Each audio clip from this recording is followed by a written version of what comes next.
Well, Nina Schick is from the EU policy think tank Open Europe, and she's a specialist in European Union policy. She says that current proposals are not focused on long-term solutions.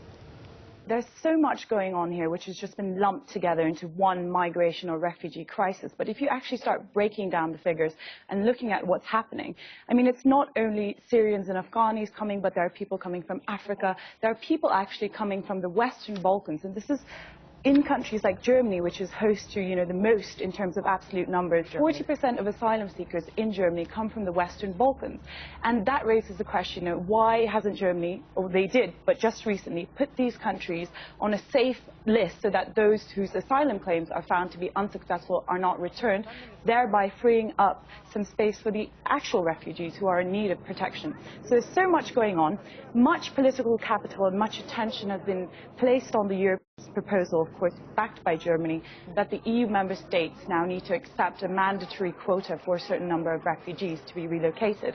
However, by focusing all the attention on this, you're not actually developing long-term strategies on dealing with an issue which is going to be an issue for a long time. Well, some of the proposals that are on the table by the most recent communique which the EU released offer some glimmer of hope. So, for example, more aid and support to the transit and origin countries, ensuring the EU's external borders are forced more appropriately.